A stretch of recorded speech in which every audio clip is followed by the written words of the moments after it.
In the United States, few issues are as polarizing as gun control and the interpretation of the Second Amendment.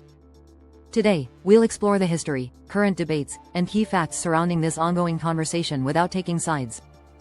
So let's dive in. The Second Amendment was ratified in 1791, as part of the Bill of Rights.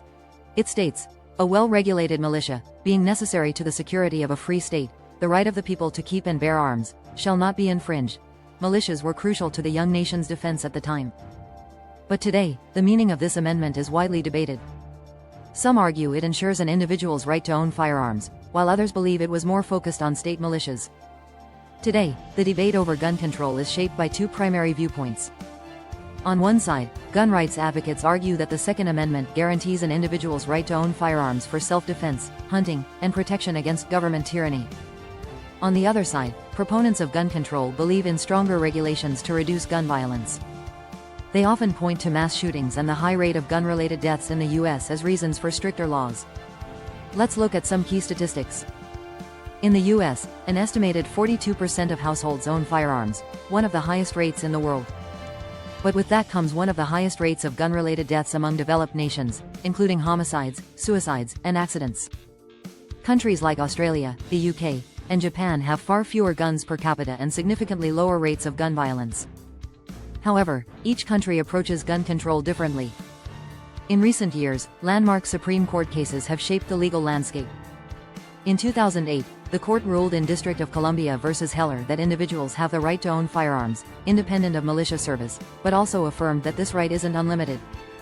2 years later, in McDonald v. Chicago, that decision was extended to state and local laws. Gun regulations vary widely across the U.S. Some states have strict laws, such as mandatory background checks and bans on assault weapons. Others have more relaxed regulations, allowing open carry and fewer restrictions on firearm purchases. Internationally, approaches differ even more. Australia enacted a buyback program after a mass shooting in 1996, while Switzerland, known for its high rates of gun ownership, has strict regulations and low gun violence. The conversation also extends beyond the guns themselves. Many point to mental health as a key factor in preventing gun violence. Others emphasize the emotional impact of mass shootings and the national response to these tragic events. Another layer of this debate centers on how we interpret the Constitution. Some believe in originalism, the idea that the Constitution should be understood as the Founding Fathers intended in 1791. Others support a living Constitution, arguing that the Constitution should adapt to modern society and reflect current realities. Policy proposals vary significantly. Gun rights advocates often push for expanding concealed carry and protecting gun ownership from further restrictions. On the other hand, gun control advocates call for universal background checks, bans on assault weapons, and red flag laws, measures that allow the temporary removal of firearms from individuals deemed a threat.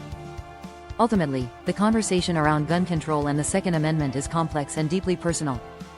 It's a debate shaped by history, values, and the desire to ensure safety while protecting rights.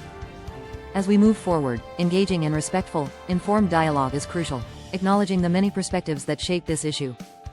Subscribe to YREPP for more balanced content. Share your thoughts in the comments below.